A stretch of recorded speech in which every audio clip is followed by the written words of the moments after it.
Alright guys, welcome back. Thank you guys for joining us tonight. Let's see, tonight we've got Eagle 1J, DB Nicholson, Decosted, Hypertetrahedron, JT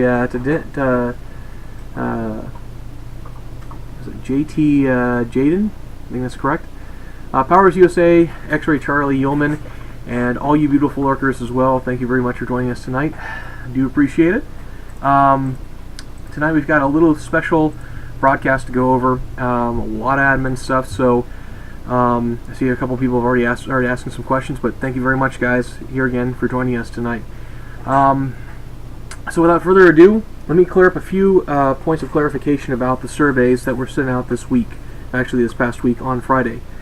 My allergies are still going nuts. Hey, you know, when you come to Atlanta, Georgia, especially the South, your allergies, if you have allergies, you're in for a rough time. So, anyway, the surveys by themselves.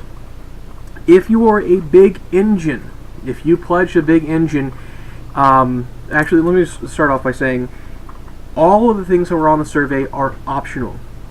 Okay, let me make that 100% clear to everyone. They are optional. They're only if you want to go ahead and get stuff that we see that, you know, that's not necessary to do any one of those any one of the items on the upgrades, on the upgrade survey. We just put it out there because a lot of you have said, you know, I got the big engine and I really wanted to get a system, or I got the system and I see that you guys have made a few small tweaks here and there and I'd like to get just a little bit more. So that's what we created.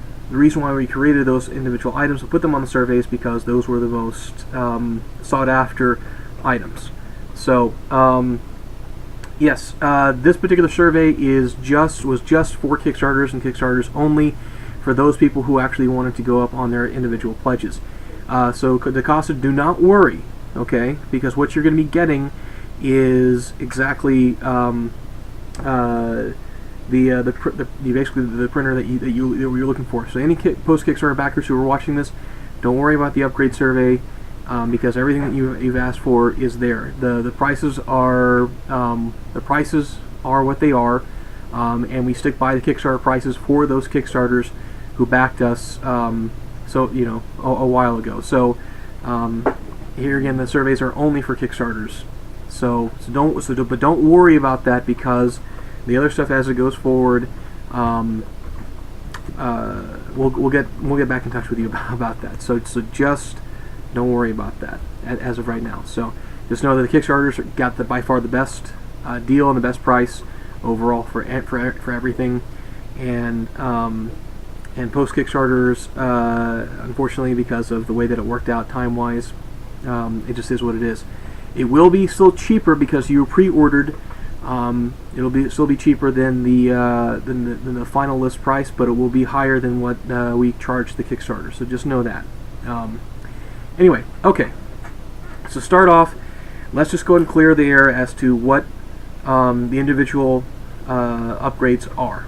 So to start off, if you went for a big engine and you wanted to go to the system, any one of the systems, the light system, the sparehead system, the regular system, for those three, those are System 23s. So any guys who back those particular pledges, you are all at System 23 at the System 23 level. Okay, which is the one that we promised to you guys. It's the one that has the two doors that open up. You can actually pretty much do just about anything and everything inside of it, including, yes. Let them know we'll be wheeling one in a few minutes. Yes. And they can examine it, ask any questions they want. Okay, thank you, Carl. Sure. We will be wheeling. Yeah, he's absolutely correct. We will be wheeling one of those in, and you're going to be asking questions. You can ask very good questions about the individual systems that are there, so that you guys can make an informed choice and an informed decision, and ask informed questions. So that's the only thing I'm trying to do as of right now, is to inform you where we are, what we have, and where we're going to be going with the upgrades. So if you wanted to go from the System 23, which is the one that we promised, to the System 30, which is just a little bit larger, which only includes it basically means that it's going to be ready for taller future accessories as they come about. And also has the side mounting of filament materials. I mean, those are literally the only two extra added features that we can see that we can do on the System 30 versus the System 23. And you'll see that in just a moment when we wheel both of them in here, so you can see the reason why we can't put the filament on the side of the 23 and we can only put it on the top. So the PS888, I see JT is asking this question. Very good question, JT, and don't worry about it. You go in jail. I'll get to that in just 1 second. The PS888 is the regular system. So on that particular sheet that you saw there, where it says System 23, the base System 23, that is what you pledged. That's what you're going to be getting. Unless, of course, you want to go up to the System 30. So the System 30 enables the taller future accessories. And let's just say this. We've worked on the EMO 25 quite a bit, so if you were looking to get an EMO 25 for any one of the systems, meaning the light systems, or the System 23s, we believe that it'll work now within that particular system just fine. So you don't have to worry about that. For some of the other versions of the EMO, which I think the EMO 50 may be a little bit taller, that will not fit in the System 23. However, this is a big however, we're going to make it so you can take off the bubble top. And when you take off the bubble top, you'll be able to actually put a EMO 50 in there. So just recognize that's part of the deal. So next question. Actually, let me go down the list just before I get to before I get too far into the questions. The wide Z-axis upgrade. Tim, I know you were asking quite a few questions about that, and same thing with another one you wonderful backers who's asked, actually two extra wonderful backers who've asked that question. The wide axis upgrade, the wide axis Z upgrade, we put in there because let me show the rail. Okay. We'll bring it in. Okay, we'll bring it in just a second. We put that in there because we didn't know if the outriggers were going to work the way that we thought they were going to. It turns out the outriggers perform exactly as we wanted them to perform with the smaller rail in the Z-axis. Now, which one are we talking about? Are you okay? Okay. Just grab it now. The wider axis, or the Z-axis that we're talking about specifically, is this guy right there. So that is the rail that's in question, and that's where it's mounted. Okay. Hi guys. It's the old guy. Okay.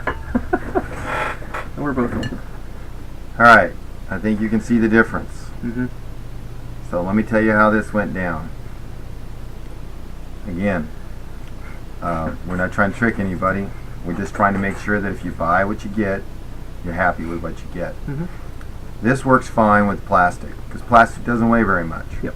What we found out was, by the time you put a 1/4-inch plate of glass on here, and you start to put a lot of clay down, it starts to have a little mass to it, which is something we've known all along.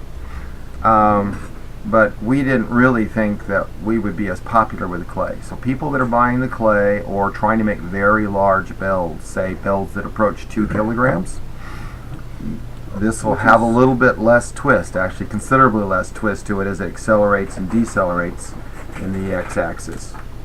So it's very small cost at this point for what we're getting out of it. It's $100 is what we're charging. That's exactly what it costs us for the upgrade. We're going and doing all the machining for free. We just feel like now's the time to do it. You know, it's up to you guys.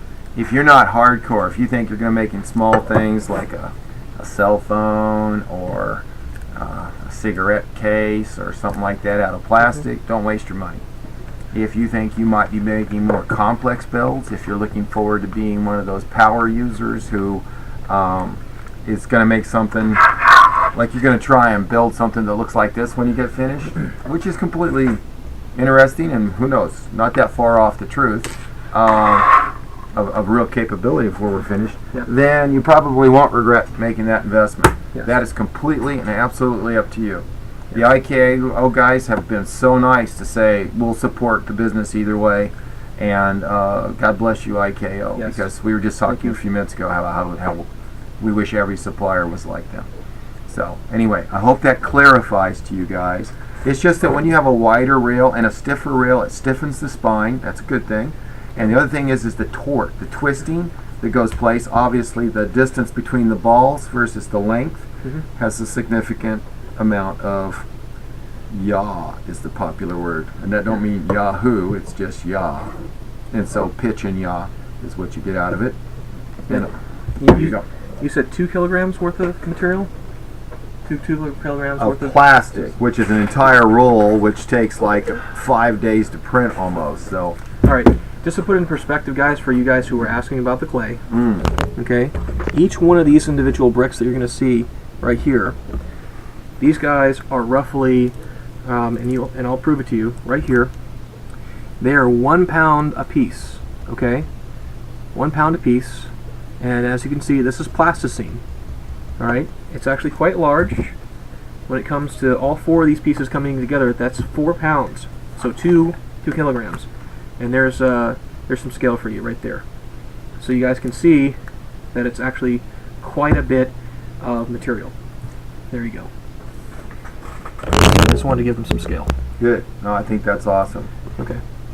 As you know, we applied the outriggers, and that greatly stabilized and really tuned up the x-axis so that when it goes way extended out, it's still solid, very easy to tram within our specifications.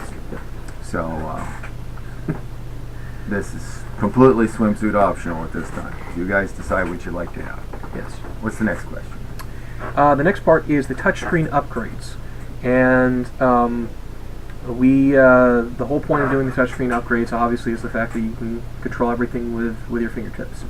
So, and you know, we love it. I'm enjoying using the touchscreen when I don't have it on the system I'm working on because it hasn't been installed on that particular unit. I'm feeling like a lost puppy sometimes because I'm always looking for a keyboard.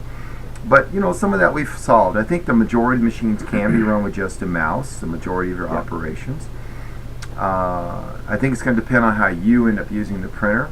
I usually slice on my more powerful system, but I've actually sliced smaller parts quite a bit on my embedded printer. Yeah. So it's going to depend a lot on your own personal usage. You know, there's a reason we charge $50 for it. It's because that's cheap. Can you show us the touch overlay installed on an engine? Oh yeah. Yeah. Yeah, it's on right now. Yeah. You can't even see it. You got the cable? I got the cable. Go ahead. You're good. I just have this one taped down, but we have it on the other system. That's it right there. It fits the screen perfectly. Here, I'll tell you what. Here. Yeah. You run the camera. I will run the finger.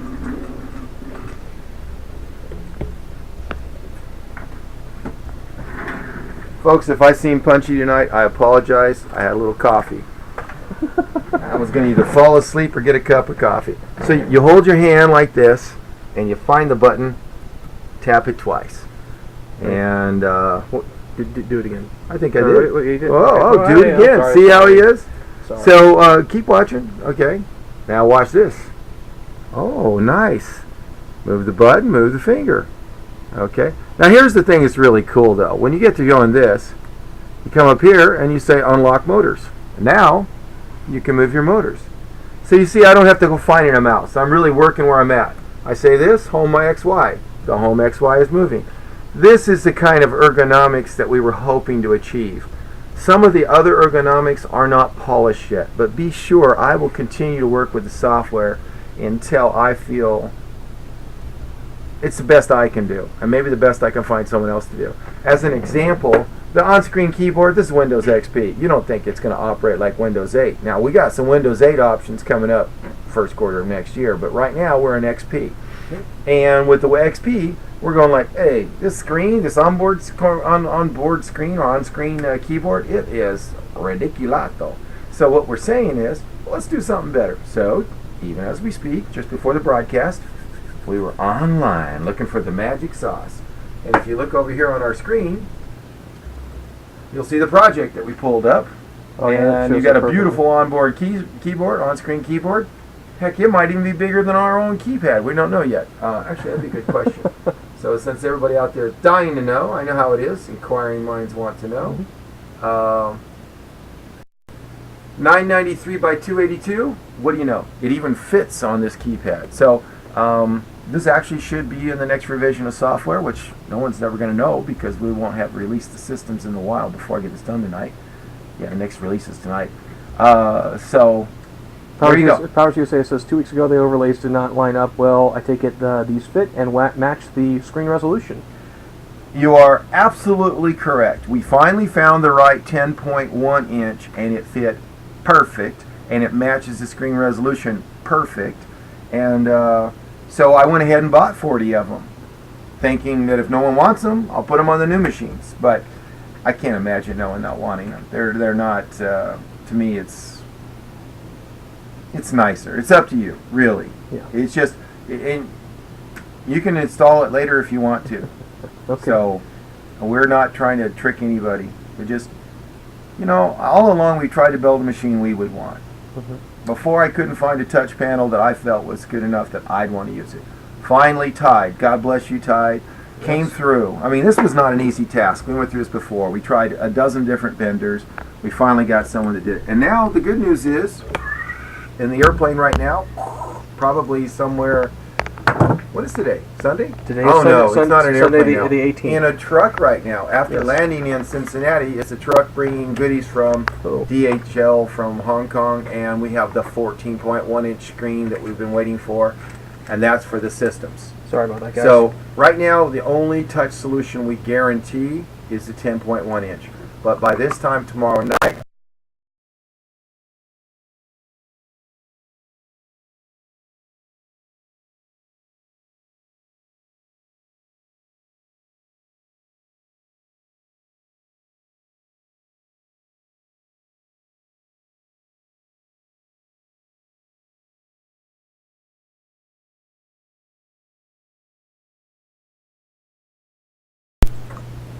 there he goes. Nice.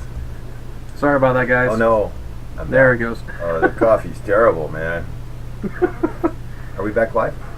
Yeah, I believe. Oh, Yeah, they heard yeah. me say that? Yeah. Dude. Sorry about that, guys. Yeah.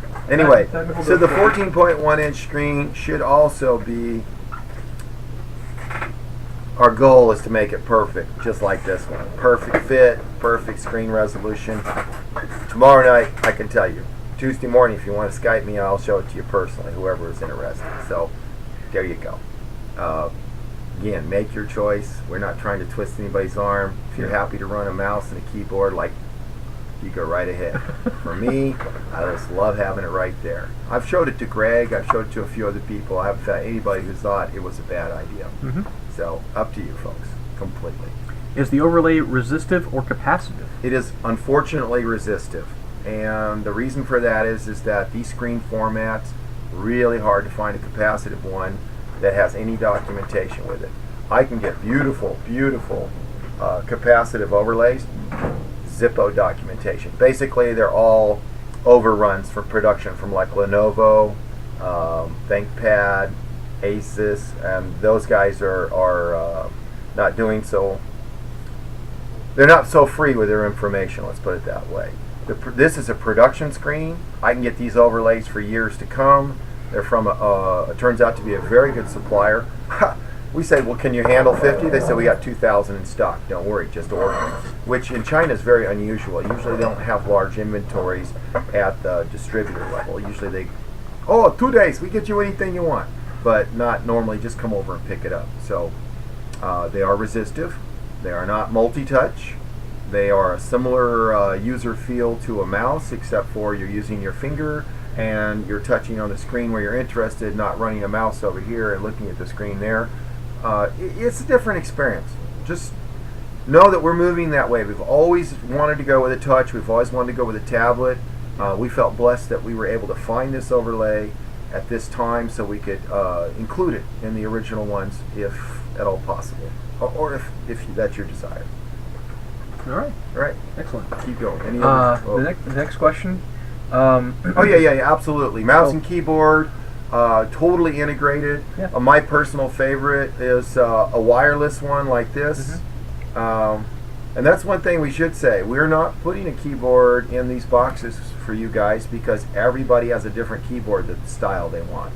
Some are split, some are major. Yeah. If you think we ripped you off, specify that you want us to send a keyboard of our choosing, and I will go down and get one of the $25 keyboards. They're USB keyboards. Any USB keyboard works with it. Yeah. And like for me personally, I only type just a really little bit, and when I type on this keyboard, I can't hardly get that. Oh, you like the one I held up? Of course you would. Who was that? That's David. David. Oh, David. Yeah. I'm looking out for you, buddy. David, you don't want this one, I can tell you right now, because this one's too small for you. It's too small for me. And when you and I, we are about the same size, I think. I got pretty small fingers, and yeah. There's one It's that's just about too larger small than for me. this. It's about 3 inches longer. The keypads are 40% bigger. And you know, that's the one I would go for. This one I'm constantly mishitting the key. I actually have a better chance with the on-screen keyboard. Yeah. No, not your fat fingers. Our fat fingers. So. These puppy dogs right here. Okay. The next one that we had on the list was actually this little guy that you see right here. And I'll bring it up nice and close. It's not focusing. It's got me in the focus. Yeah, okay. You have to block me out. Yeah, there we go. Yeah, good job. This is a nice little USB wireless Wi-Fi dongle. There you go. So, why are we offering this? We actually use this guy here a lot, and I got to tell you, this has been actually quite nice. Being able to pick up the engine or the system or wherever we are and just move it around without having to worry about it being, without having to have any kind of Ethernet plug plugged into any one of the computers. So it does take a little bit. Yes. The next question really applies, so you should make sure not to miss it. Oh yes, Powers USA asks, does the PC have an Ethernet port? Yes, it does. Standard, and it's 100, 1000 if I remember correctly. 10, 100, yeah. I think it goes to gigabit. Yeah, it does. It cooks with gas. So you're going to be just fine there. But I will say this: installing these drivers is somewhat of a pain in the butt. So the reason why is because it's only on a CD, and you can't download the drivers, and there's a bunch of other stuff. Aren't the drivers on the image? I can put the drivers on the image, but it's well, are they serial number dependent?